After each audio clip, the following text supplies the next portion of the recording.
Thank you, Andy.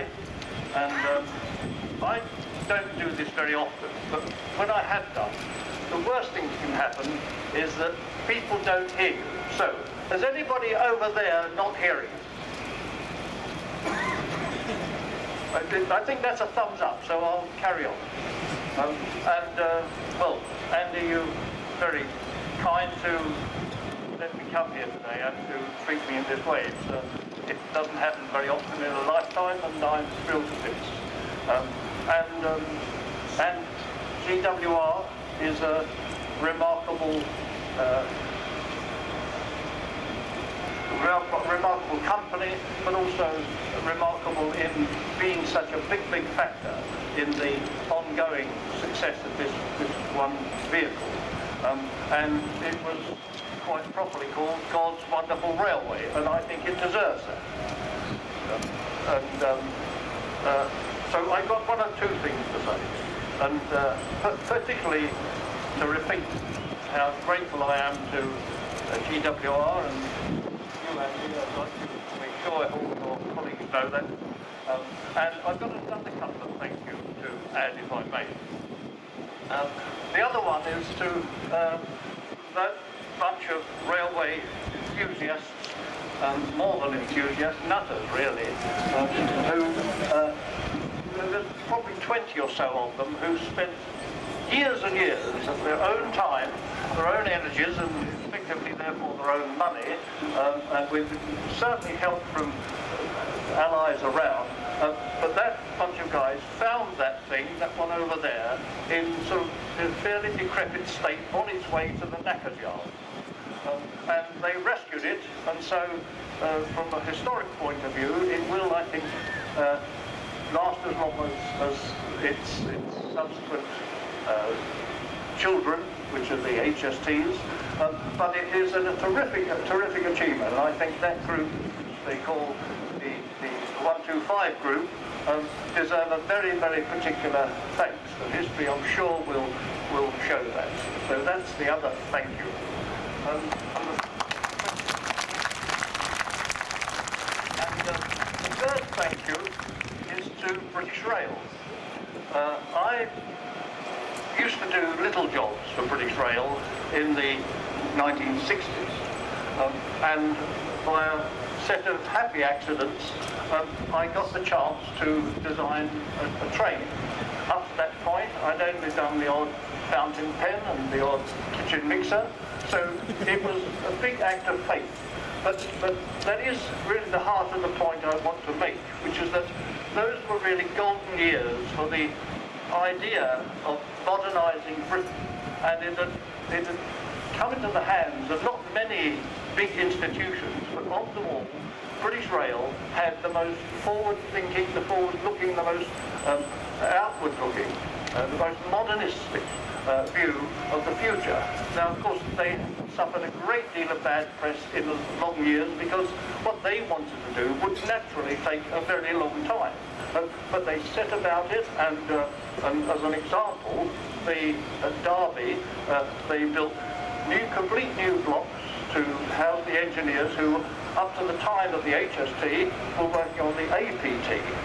And the HST, as you all know, came out of the failure or the seeming difficulty of making the APT into a real ongoing business. So the HST was born, and it came into the hands of some clearly wonderful engineers, and who, as remarks made a moment ago by Andy, who actually invested this train with such high caliber of design and engineering design that it's actually become one of the, not the easiest, but a very important factor is the relative ease of maintenance of this fleet. So there's a big factor.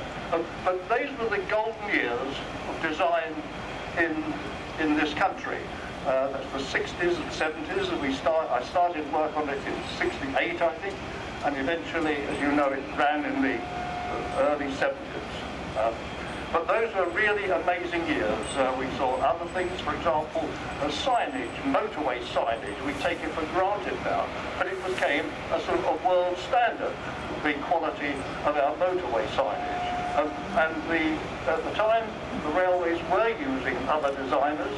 One particular firm called DRU had originated this very, I think, absolutely brilliant device, the zigzag arrows and zigzag lines. And when you see it on the side of a vehicle in that form, it does show you why it became imitated right across Europe. The Dutch, the Danish, other railways actually virtually copied that 100%. So there's another example of British ingenuity and very, very elegant design thinking. And so that I'm not going on too long, I have one final anecdote for you. At the time I was working on the train, it was a brilliant summertime. And unlike today, I used to be really quite a flash dresser. You know, sit down. Put me off the stroke completely.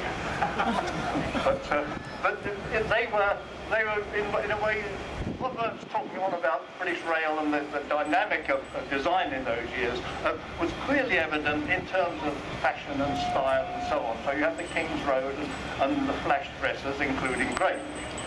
And at the time of the train, it was a wonderful summertime, wonderful sunny day, and I used to go regularly to Derby to attend to all the umpteen details that was part and parcel of the design process.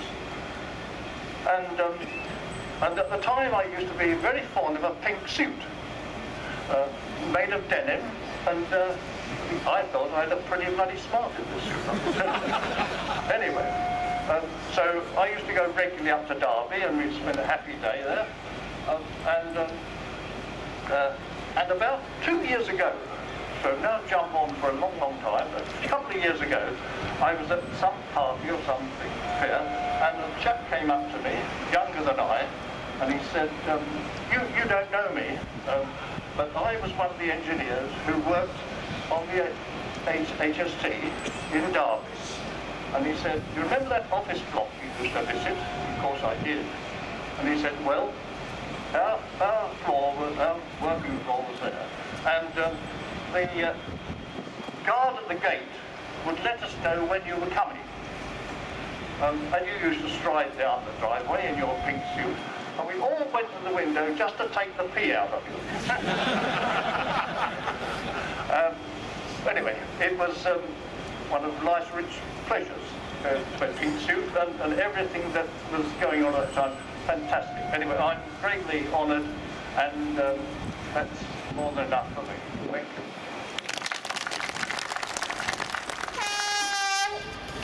Thank you very much. And we should hear all the chants.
And he made his Livery the home for all of those diplomas of me. But I don't have a loo big enough. Perhaps over the end of the bed. Anyway, suggestions would be very welcome. Thank you very much.